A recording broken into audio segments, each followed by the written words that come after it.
I think we're live now.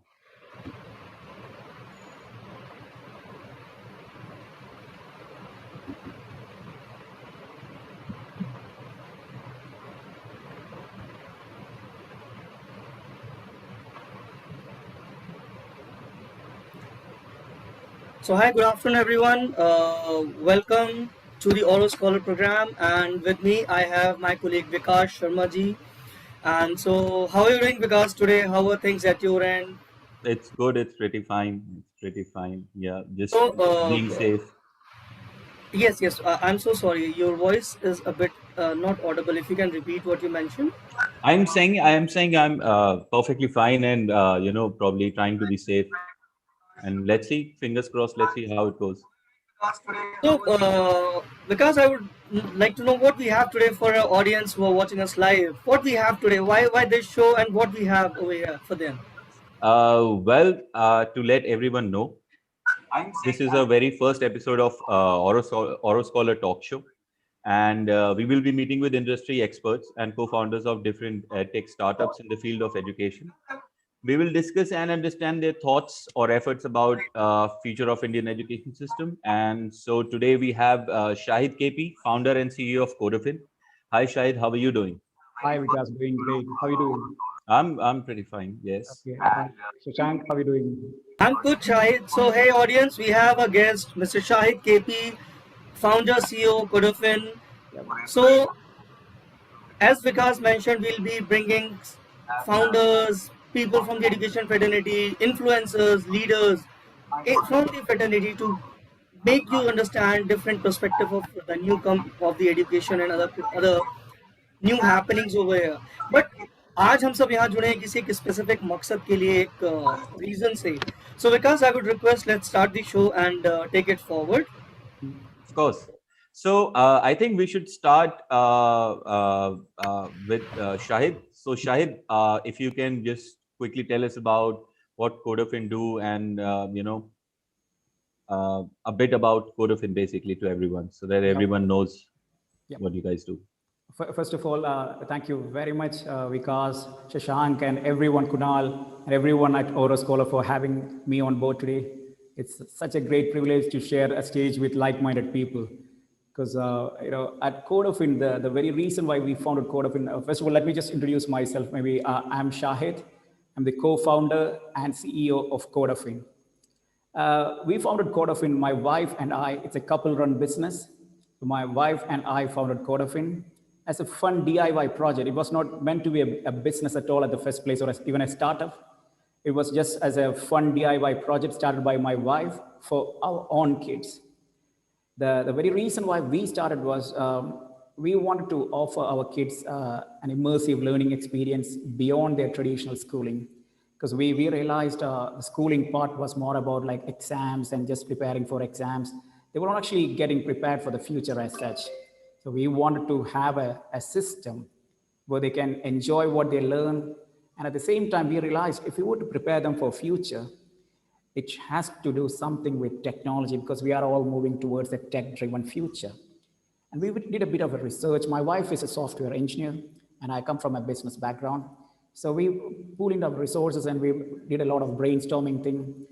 And we realized coding will be an interesting medium, but at the same time, unlike a lot of other people do, we didn't want everyone to be programmers because we believe in a diverse society where we have everyone, teachers, doctors, engineers, programmers, software engineers, or whatnot.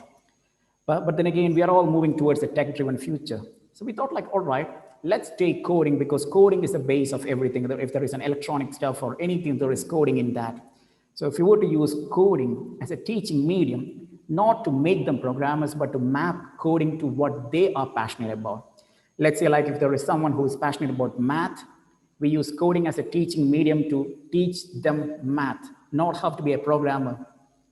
So in that case, it's a win-win situation for all of them. The reason being, if that particular student has to learn math, he needs to have the basic understanding of how math works. And if you were to use coding as a teaching medium, let's say like if you were to ask the student to make a calculator app, he needs to know how coding works. And for the calculator app to work, he needs to know how math works. So they have to learn both. So we are definitely not about making programmers. So it's all about mapping, coding, robotics, and such futuristic skills to essential life skills, because life skills is what really matters these days. No matter how good you are at, let's say like you have a very good knowledge about the math, the science of programming, but if you're not able to express your ideas to the outside world, it's of no use. So our aim is, our intention is to prepare students, yes, on their regular schooling, but at the same time map it to futuristic skills like coding and also essential life skills, so they are prepared for a tech-driven future. So in a nutshell, that is what Codafing is all about.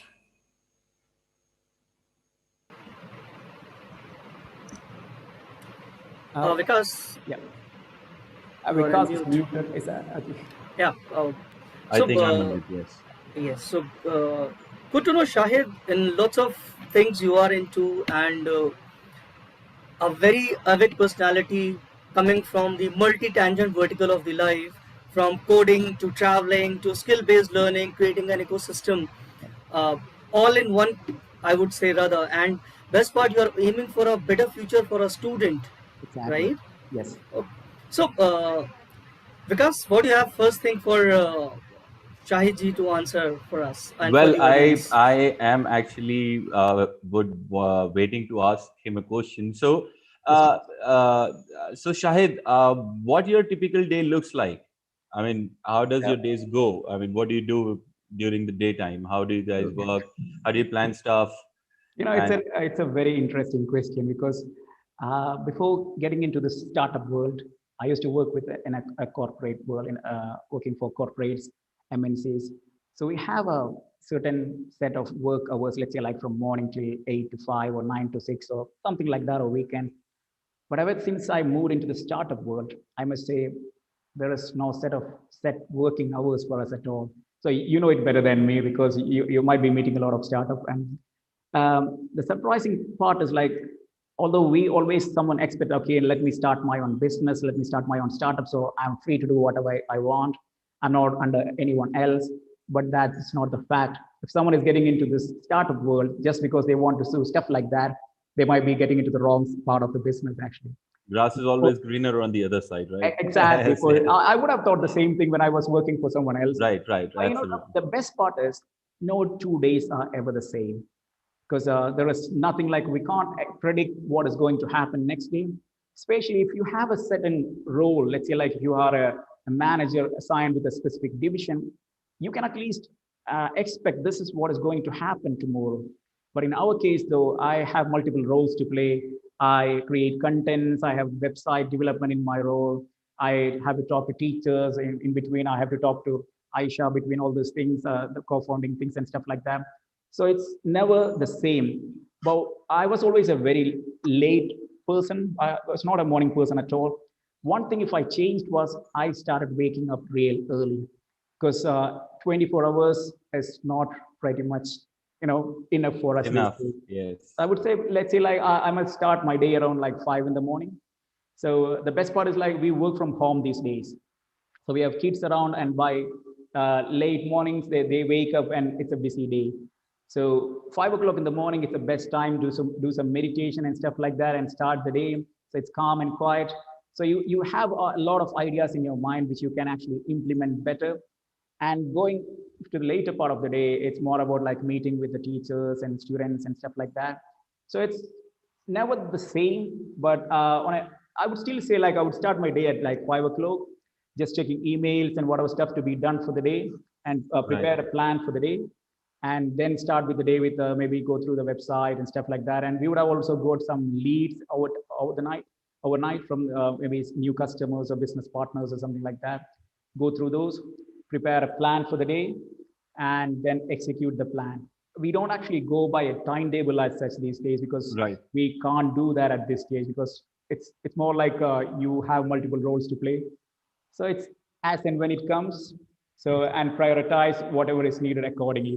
That's what happens these days. Actually. Right. And what about your weekends? How do you spend your weekends?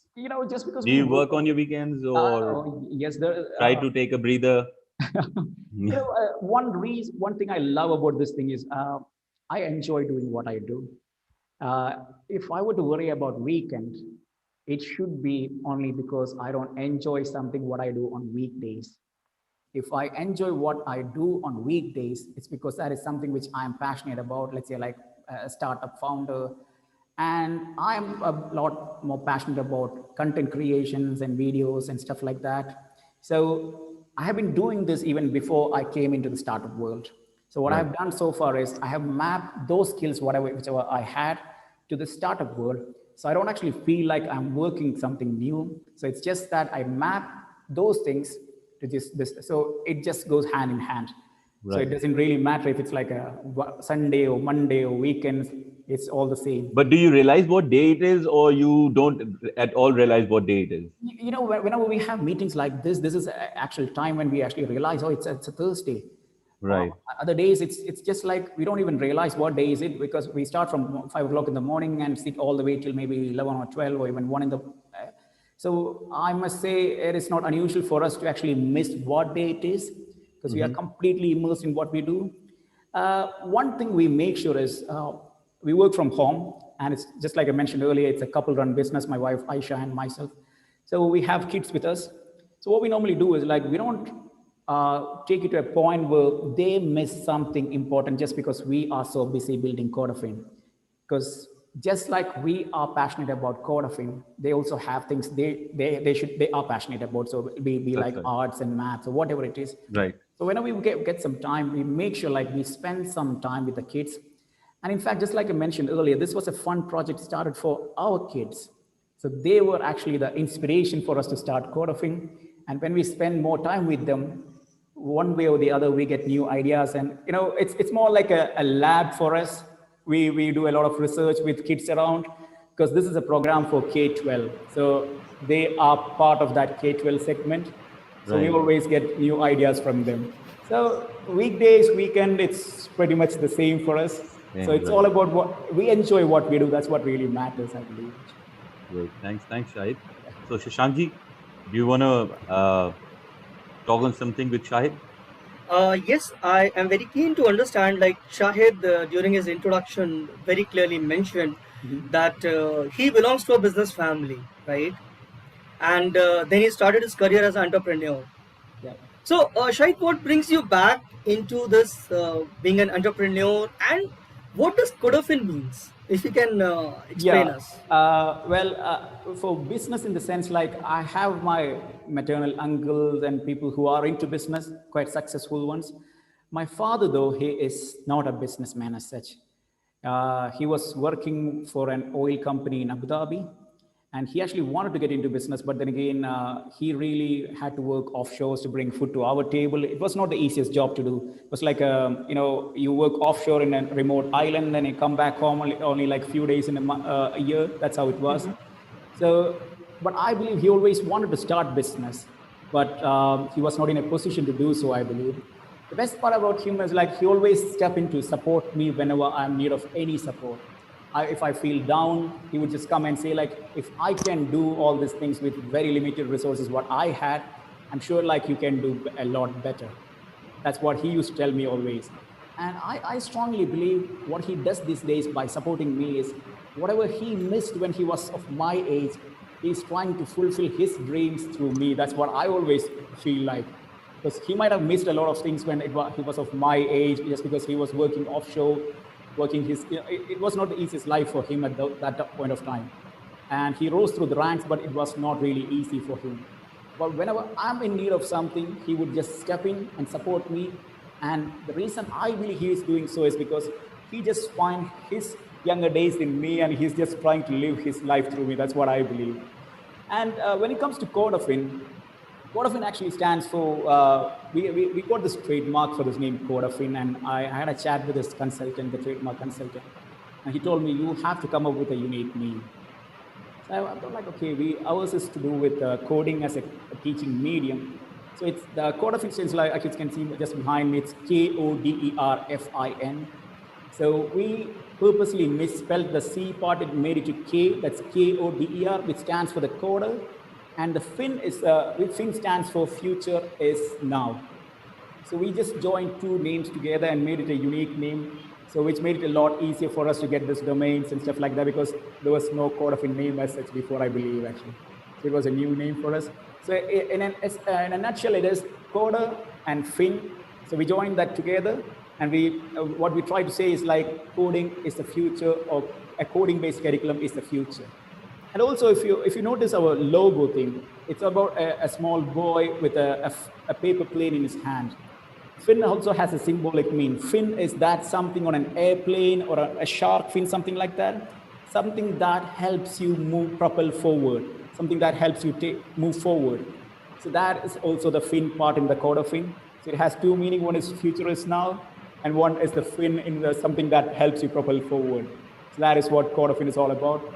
And in a nutshell, just like I mentioned before, it's a skill-based learning ecosystem, because we believe it's time for our schools to move from a traditional exam-oriented system into a skill-based one, so that our students are prepared for a tech-driven future. That's what the aim. And then again, not just technology, because we believe technology keeps changing every now and then. Last year when we started, we had something else. This year it's already something else. But there are certain skills like life skills and soft skills which will remain with students forever. Ever since the birth of the mankind until the very last day of mankind, life skills will be in demand for sure.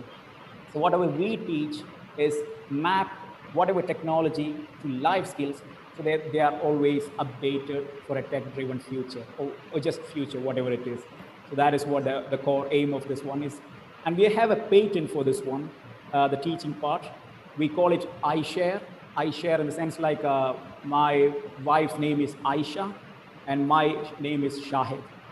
So we came up with something like AISHARE. So AI part is like something like, people might think like it's artificial intelligence, because we aim to give that extra layer of intelligence to students. But it also has a symbolic meaning, which is like Aisha and Shahid, we put that together and we are sharing something, because again, when we received a patent for that, they want us to have a unique name. So we just came up with it. This is something we are so passionate about, naming and creating some new contents. And that is exactly what we aim to do through Codafing. Wow, sounds so interesting and cool. And one thing I would really like to mention, that when you were talking about your father, I can see that sense of happiness and proud coming from within. Yep. And you are his entity you are carrying within yourself, and helping the students to bring and make something new. Like he motivated you, drive you, that today you are one of a startup and building yourself as an entrepreneur in the industry. Yep. And creating a long path for many like you. So setting examples for many, Shahid. Good to Yes, know that. we never wanted to. For me, EdTech was not the first planet. For me, getting into something as socially relevant business was my first choice. If I were to talk about EdTech, the very reason was because of my wife, because she's a software engineer, but she was more into teaching, because she likes teaching. She is a teacher now. So she came up with this project, and that's when we realized, all right, let's go for this one then. So EdTech, in the sense like this also has a social cause. This is one way of giving back to the society. So EdTech, yes, it's a great opportunity for us to prepare the students for the future, and in turn give back something to the society. So that's what the whole purpose of Codafing is. Right. No, it sounds really great. Absolutely. So I believe because he would be very excited with the next question he has, and that is very precisely with the business relation to Shahidi. So Vikas, over to you. Right. Thank you, Shashank. So, Shahid, Yep. what entrepreneurial tricks have you discovered to keep your, focused and productive in your day-to-day busy schedule? I mean, this would definitely give some insight to other startup co-founders, or other viewers who are listening to us right now. Yep. So, what are your thoughts on that? I'm an early stage startup founder, but then again, before moving into the startup world, I've had a privilege of working with some of the biggest corporate names in the industry. Right. So I've had the privilege of being in a system which is actually helping me these days. Because if I was just straight out of college and a startup founder, I wouldn't have had a chance of experiencing those systems and stuff like that. But just because I had a privilege of working with some of those big companies, it's actually helping me big time when it comes to like the integrating a system or meetings and stuff like that. Right. One thing I have changed though is I've had this habit of doing things perfectly. But I realized there is nothing that is perfect in this world. So I always waited for that perfect moment to happen, but that never came by because I was always waiting for that perfect moment, and there's nothing like it's just about learn, unlearn, and relearn. So we just start something, then try to improve that over a period of time. So ever since I realized, in fact, I must credit my wife for that. She is exactly the other way of me. She would just start whatever she feels like just overnight and go for it. She is least concerned about whether it is super perfect or stuff like that. And the best thing about her is like she starts and then she starts learning how to improve it over a period of time. And the product gets better and better and better over a period of time. Right. Mine, those days were the other way. I was waiting for things to get perfect, and it just never did happen at all. And I started noticing my wife actually, like, I should actually look at her and maybe I should try it that way. And I must say, surprisingly, it actually started working, especially in case of Codafing. On one fine day, we decided, all right, let's go and launch Codafing. We were not from a startup world or nothing like that, but when we start something, we will get to know a lot more about those things on a day-to-day basis, especially if you're practicing something, trying to improve something. So I would say like one thing I would say anyone, if there are people who are like me, I would say like stop procrastinating, like don't wait for the perfect time to come over. It's never going to come over. You start something, try to improve, learn about that, get to know more things about that, and try to improve the product every day. That's one thing what we do. And again, just like I mentioned earlier, just to make sure like you are not in the wrong place, the only way to do that, I would say, is just to map your passions, whatever you're passionate about. Just like I mentioned earlier, I'm passionate about videos, stuff like that, taking photographs. So I try to map those things into the startup thing so that I never get bored of that. That is Right. anyway something I'm passionate about, and I'm making use of whatever skills I have to make sort of a better product every day. That's the same with my wife as well. She is a teacher, she's a software engineer. So what she tries to do is she tries to map the software skills and her passion for teaching, and that's how she enjoys doing these things. So just because we have a couple run business, we have certain advantages because we are just trying to pool in whatever resources we have, skill sets we have, and try to complement each other. So far it has been working really well, I must say. Right. So basically, what you said is that when you induce passion with work, Yep. it brings out, fruitful results. For sure, for sure. The best Right. thing about this is like, even if you, let's say, like for something doesn't work at all, you're still not really unhappy because you are still learning something new. You still are chasing your passions. So you did not actually miss out on something. What happens in most cases of startup founders is they start something which they are not really passionate about, let's say like a product as such maybe, and they put in a considerable amount of their time, maybe years and years, and finally they realize that just in case if it didn't work out, they already lost a considerable amount of time of their passions and time. Like for us though, what we are doing right now is what we are passionate about. So we don't feel like we are missing something, we are missing out on something. It's just Right. like part of our daily life. So this is what I would say, like if anyone would want to get into the startup world, try to map their passions to what they are planning to do. That makes it a win-win situation for all, I believe. Right. Right. So, Shashankji, I'm keeping something very, interesting for Shahid for, the next question. Do you wanna talk to Shahid on something Uh, that you'd like to? yes, something which just came to my mind, and I think would be very interesting for Shahid to answer as well. Absolutely. So, Shahid, I just want to understand. I sensed one thing, that your dad is your inspiration. Yep. He is everything behind. But while planning for this edtech startup or coming into edtech, Mhm. you would have been inspired by lots of people, by their journey, by their story. So what is the exact inspiration behind this startup which brings you over here? Yeah, over a period of time, I was inspired, supported, and motivated by a lot of people for sure on different occasions. But if you were to pinpoint EdTech, the reason why we got into EdTech is purely because of my wife, Aisha.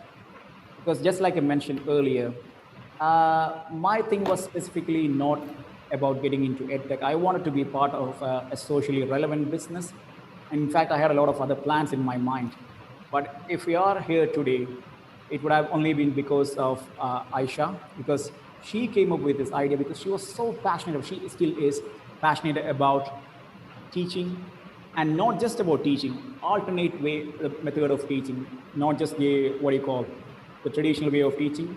So she is what she did was like try to map whatever skills she had, like software skills and passion for teaching, and came up with this unique way of teaching called the iShare way of teaching.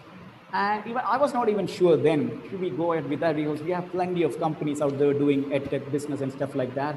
And we see a lot of them coming up and a lot of them just going bust. But she convinced me saying like, don't take this as a business at the first place.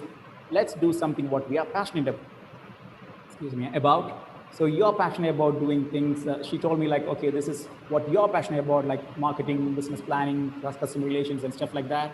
I'm passionate about teaching. So let's start this as a passionate project, a DIY project. I'll never even bother about the business aspect of it. Eventually, if it is something which is in demand, with something has takers, we will definitely make it into a business thing. So that's exactly what happened in our case. So this was not planned as such a startup thing at the first place. When we look around, edtech is the buzzword these days. There are plenty of edtech providers out there. What we aim though is we definitely is not aiming to be among one of them, because there are plenty of takers anyway. That thing is filled up, it seems, and there are a lot more players coming into the market every day. We would rather prefer to remain as a customized provider of education services to the client requirements. Let's say like a student, if they have a particular requirement, then there are not many providers out there or edtech players out there who are into customized offerings. They have like a one-size-fits-all sort of an approach in most cases. But what we try to do is like, we may not win a lot of customers in that way, but we would try to rather create a niche market where we are catering into a customized offering sort of a thing. And we are also aiming for the mass market. And for that one, we aim to partner with schools. So schools and educational institutions are a great way for us to go the mass market way. And the B2C model, which is the online learning thing, it's more of a customized way of learning, wherein we aim to create a niche where students get exactly what they are aiming for. So that's what we try to focus on, rather than just being a player in everything and miss out on things which we are not really good at. We would rather go in an organic, small way. And we have seen results so far. We have grown in just less than a year. We have students from 10 countries now. So wow. I think we are on the right track, we believe. Great to know that. Right. Thank you for answering this question. And so we should thank Aisha for bringing you such a decent personality into the business. And together, I can say it's a very deadly match. A person from the technology and a teacher together making the world a difference and creating a difference. Right, Vikas? Absolutely. And she's such a dedicated person, actually. Whenever I am down, she's the one who actually motivates me and say, like, in startup world, you know how it works. Not all the days are like roses, and it's not like that. You have very bad days often. So she's the one who comes up and say, like, all right, you don't have to. You have had bad days, so why would I have to be worried about? Let's focus on just one thing, take it forward, and yes, it has been working really well so far, actually. Right. So basically, what I understand is that your team is very important towards the organizational objectives that you try to reach, and in your case it's your wife Aisha, and everything is working out. Yep. So I think you're definitely going in the right direction, Shah. Yes, I must also thank our teachers. The management side right now is mostly Aisha and me, but that's not just it. We have a lot of teachers who work with us, and they'll also be putting in all their efforts with a lot of passion. In fact, we don't actually have traditional teachers as teachers. What we aim to do is like we have people who are so passionate about teaching, just like friends with Aisha and people like that. They have a teamwork. They have a team wherein they discuss a lot of things, how to come up with new ideas and stuff like that. So whenever we get someone on board, we make sure like we have like-minded people coming on board, because it's such a small team. We don't want people coming on board and just like making life difficult for all of us.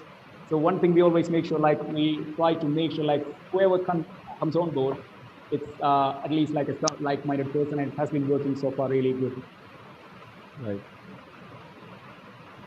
So there's something I've been saving to ask you. Yep. So Shahid, if given a chance to Yep. restart your career, Mhm. would you do it differently, or would you choose the same path? Um, just like I mentioned earlier, every day, no 2 days are ever the same for us. It's all about learn, unlearn, and relearn. So I must say, I'm doing things differently today than how I did a year back. That was only possible because I try to learn something new, and I'm trying to implement the new things which I learned since I started Codafing. So obviously, if I were to start something new, I might use whatever skills I acquired over a period of time from this startup days, and maybe I'll try to use it for like to improve my performance or whatever you call it in the new startup or new venture, whatever I do. But then again, it's a tricky thing. It's a circle. It keeps changing every time. Even if I were to get into a new thing, it is also about learning, unlearn, and relearning, because even then I will have to learn a lot of new things. I would say like anyone would want to do that. Just whatever learnings you gain from whatever you do, put it into better purpose, learn, unlearn, and relearn. Because those people who are not willing to unlearn will not succeed. If they were to stick to the same thing what they did like 20 years back, they might not be in the right position to take it forward. So the only way to take it forward is not because you need to know everything. It's just about you are willing to learn something new and take it forward. That's what the prime thing. That's what I believe. Because if you are not willing to change, if you are not willing to unlearn and relearn, you might be in the wrong place. I believe actually. Absolutely. That's a good one, Shahid. Thanks a lot. Shashankji. So I actually also wanted to ask you something. So just so that everyone knows, so Codafin and Auro Scholar, we partnered up in March 2021. Yep. So I just wanted to ask you, what was your perception before entering into the partnership that we are in now? So what were your thoughts on Auro Scholar when you first heard of Auro Scholar, world's first micro scholarship program for Yeah, students? I must say this, our scholar in one way or the other is not something new to us. Aisha, my wife, she received an award for her new way of teaching in 2020, last year. That is the ZIIEI, that's from the Auro Society, I believe. So that is Right. one, in fact, I must be very frank. That's when I first heard about these things, but she keeps researching about all of these things, and she knew about before, I believe. So we were in Delhi that time, where the IIT Delhi, that's where the award function was. That's right. I flew down from Dubai just for that function for just 1 week. So that was the first time I've been to Delhi also that time. So I expected like maybe a small event or something like that actually. But when I reached there, it was such a massive event with the teachers from all over India and a lot of central ministers and educational personalities and everyone. I was super surprised. I was not even sure should I even participate even just flying down all the way from Dubai just for the sake of like 1 day or so. But I'm glad that I did, and it really had a big impact on what Codafin is today, even indirectly, because that's when I realized, if she won an award for this thing, this should be something big, because we have teachers from all over the India and beyond, I believe. So if she was selected for an idea, and she was selected for the educational innovation thing, which means like it is something meant for the future, not what is happening today. So the education innovation category. So if that happened, this might actually have a future. That's what being coming from a business background or the business side, that is what strikes my mind the first. If she's looking at the teaching side, when the function was going on, my mind was full of, if this is so big, maybe we should get into a startup thing. Maybe that's what it makes more sense. So it actually had an impact on us. So a few months later, we were slowly building Codafin, and we had this opportunity to meet with Nitin Balla sir from your side. It was a Kerala Startup Mission arranged a webinar sort of a thing where they were trying to explain about what our scholar is and our society is all about, stuff like that. So when I heard about this thing, I immediately jumped in because we already have an experience with our society in the ZII award, and it was an amazing experience for us. So like we didn't have to think twice about getting on the webinar part. Right. And we went on the webinar. We had a chat with Nitin sir, and so it just went well. And a few months later, we get an email, or I couldn't recall, maybe a call or something like that, saying like, okay, there is a program like this, will you be interested? And at Codafin, one of our aims is to make sure like students contribute their part. Not just students' role shouldn't be just about learning something. They Right. should, in one way or the other, contribute, be it like a monetary support or any form of support they can contribute them. So we have made sure that earn while they learn is a primary objective of all our programs. Whenever we have a chat with schools, we always tell them, if you introduce the Codafin program here, please make sure you also have a startup hub or something like that, so they can actually start earning something even when they are actually doing their studies. So when we heard about this thing, and when I had a chat with Vikas and the team, the first thing that came to my mind was this actually sounds exactly what we are looking for, because this is not just about giving someone free of cost anything. It's about they have to actually have to put their efforts to gain something. And it's not just like a child labor or something, they have to go work in the streets or something like that. It's all about attending some fun quizzes, subject related quizzes. So it's a win-win situation because they'll gain subject knowledge on one hand, and also for that, they have a motivating factor, which is the scholarship part. And during these tough times, it's 1,000 rupees a month. Every month is not a small thing. It's a great support even for the parents also. And it's just not about the money. Yes, money is one motivating factor for sure, but it's a combination of both. You gain something, you gain subject knowledge, you are putting in some efforts to support your family, your studies, and you also get paid for that. So this is exactly because we couldn't have done that ourselves because it was not possible. We are an early stage small startup thing. So yes, when we have like-minded people like Auro Scholar, it's way easier for to implement stuff like that. And I'm very glad that we did that because and so far it has been working really well. Great, great. Thanks a lot, Shahid. So, Shashankji, have you got something for Shahid now? Yes, a very important question Yes, please. again because I have. But before that, I would like to tell all the viewers who are watching us live that now you can log on to Codafin, use their web page, and give these scholarships.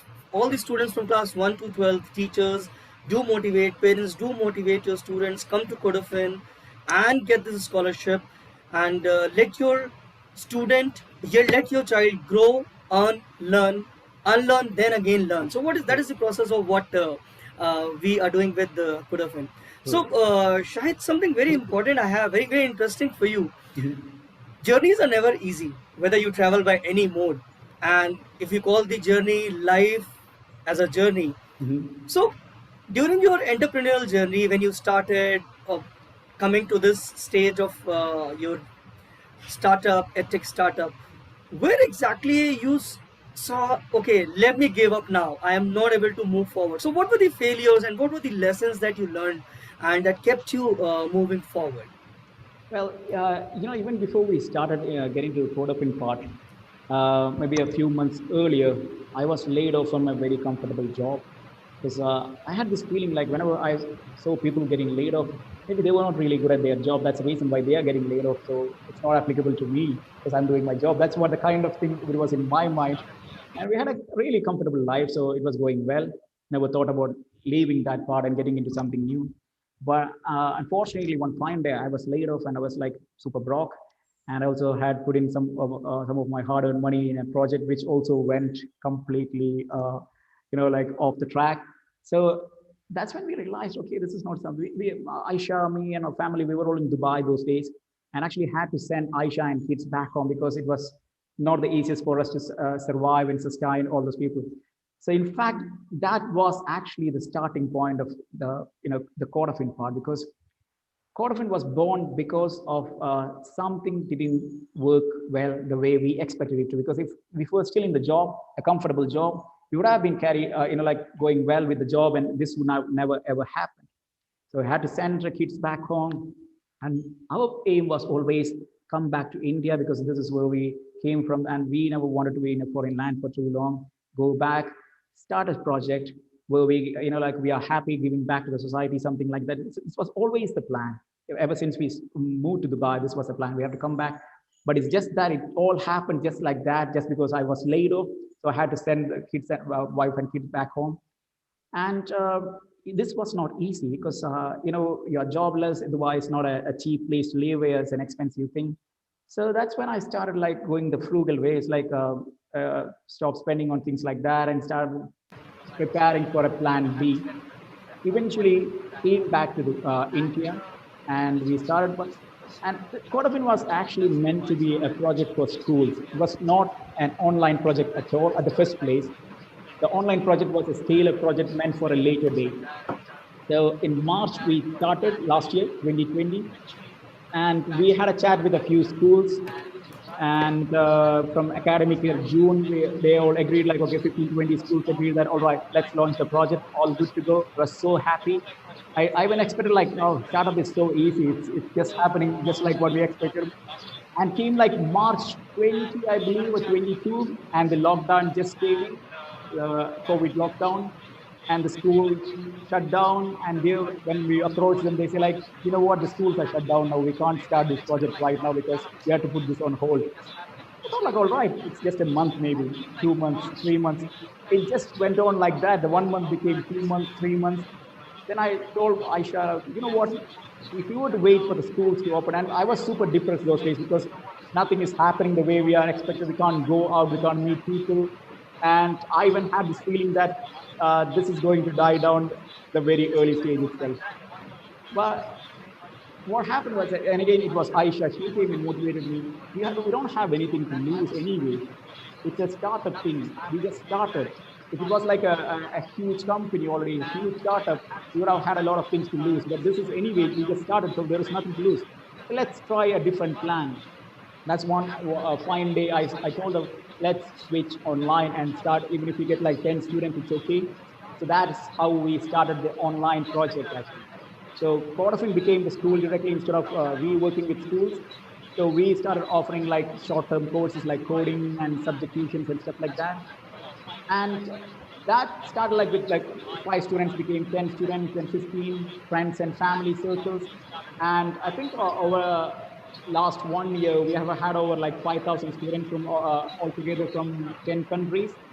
And that is a great thing for us in just under a year with no funding support, nothing. We just did all this with the support of a few teachers. And we believe like just because one thing didn't happen, there is no way like we should just let it go. We should have a plan B or an alternate plan, which might end up being a better plan than plan A. So in our case, plan B proved to be a better plan than plan A. But school part is never ever, we are not going to let that go, because that is the primary aim of this project, is to work with schools. We are not an EdTech startup wherein we have to completely let go the school part. We would rather prefer to associate with schools and work along with schools and organizations like Auro, because that is one way we aim to reach a lot more people rather than doing some paid marketing and stuff like that. We would rather associate with like-minded people like you guys. I think that's what the aim right now. Right. So, wow, lots of lessons to learn from you, Shahid, and it's a very interesting journey we have. We can sense you had from being a corporate guy to moving to an entrepreneur and dedicatedly or specifically into the edtech segment. So, Shahid, one last question we have Yes. for you. So, any message for the new college pass outs or the MBAs and ITs who are coming out, and as I can sense that India is moving towards a new world altogether in terms of technology, and lots of startups are coming up. Yeah. So, what is your message for them, and how do you look at this moving forward? Yeah, you know what? If we were to talk about the place where I am from, I'm from a small town in Kerala, and the trend here is the moment you complete your studies, you would fly to a Middle East, let's say like Dubai or somewhere. That's the kind of trend we have in this part of the world, actually. Like, but it was okay. People made money. People made a living out of that. Even I'm from a second generation of someone who left the country for the sake of getting a better life. but trends are changing. The foreign countries are trying to employ their locals, and they need to give job opportunities to their people. So we have to, it's time for a reverse train of bringing people back. So what I would always suggest is like, if at all there is an option, rather than jumping onto a startup, yes, you need to have an idea, you need to have that passion in your mind, work on that on one side, but also try to get some work experience with a MNC or like a major company, because there are quite a lot of things you might miss out if you jump onto the startup world immediately. Because I'm sure like you would all agree that you work with certain company and there are skills which you gain even without you being aware of that. Actually, that's a process which happens just like that. So what I would say, like, and the primary thing, the main thing, what I would always suggest to anyone is try to map your passions. If you're getting into a startup, don't just do it just for the sake of doing, just because someone else is, my friend is doing a startup, my friend is getting into edtech, my friend is doing something else. Never ever get into that. They might be doing it only because they are passionate about that. And just because it worked out for them, it don't necessarily mean that it is going to work out for you. So the best way to do that is map your passions, whatever. Let's say like you're passionate about arts, get into something that is a startup that is something related to art, so you never get bored of what you're doing. So in our case, I'm passionate about doing business, marketing, branding, and stuff like that. My wife is passionate about teaching and software and stuff like that. So what we did was we mapped whatever skills or whatever passions we had, and that is the end result is Codafing.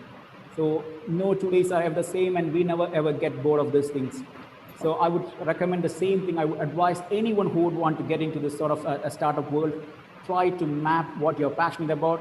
At the same time, they might say like, this is what I'm passionate about, but there is no market for that. That is a wrong thing. There is always a niche market for everything. It's just that how you look at those things, actually. If I would have said like there are plenty of billion-dollar edtech startups, and I'm not going to start a Codafing just because there are already players, we wouldn't have started this thing at the first place. Try to carve out a niche for you, and that's what really matters. If there are plenty of players out there, try offer something unique, which is unique to your like company or startup. That is the only way to take it forward. So it's about map what you're passionate about and try to carve out a niche rather than just going by the, like just following what everyone else is doing. So that is what I'm not the one to advise. I'm still an early stage startup founder, but based on what my experiences so far, it has been working for us. So I would assume it might pretty much work for other people as well, I believe. Oh, very well said. Not only the degree or the knowledge, the skill, willingness, and passion is very important to build this. It is. Right? It is. And understand what is your skill, what you can give to the society. That is very important for any startup. In So, fact, guys, that is what Codafin is also all about. It's all about mapping your skills to your regular schooling and your essential life skills, so that learning is never a boring process. It's not meant for everyone. It's a customized thing. It's not like a one size fits all. So everyone has something to offer to the society. So it is only possible if you map your passion, not someone else's passion, to what you are learning, your passion to your learning, and I think wonders will happen in that case. thank you so much, Shahid, for answering these questions so very well. So, coming to the last round of this section, and it's going to be 3 questions rapid fire. Immediately, you have to answer which comes to your mind. Okay. So, we know Shahid, his journey. Now, let's know Shahid as a bit individual. So, Shahid, tea or coffee? Tea. Okay. Cricket or soccer? Soccer. I come from this place, so it's more of a soccer place. Okay. So, India or Dubai? India for sure. Wonderful. So, Shahid, thank you for answering these questions, and that brings us to the end. And Vikasji, anything you want to add before we wrap up the show? No, it was lovely interacting with you, Shahid, and definitely you've given out some, inspiration to other co-founders of startups, and students, college pass outs who are thinking of becoming an entrepreneur. And to all the viewers, we would be coming up with lot more many people and giving you out some tips and tricks, secrets, ideations. And so I think that's it for now. That's it for today, Shahid. Thanks a lot. Lovely having you with us. Thank you, Vikas. Thank you, And Shashank. Thank you, Kunal. Thanks for having us on board. And it was such a great session. And we look forward to more such sessions in the future. And we look forward to a great partnership with Auro Scholar. We believe we definitely, have a lot more things to do in the future, I believe. definitely. Thank you. Definitely, Shai, definitely. And once again, all the viewers, thank you for joining us, who have joined us at all the different platforms. Thank you for joining us. Thank you. And do watch out the Codafing page, the web page where you can get the scholarship. Yeah. So keep learning and keep earning and incentivizing your learnings through Auro Scholar and Codafing together. Thank you, Shai.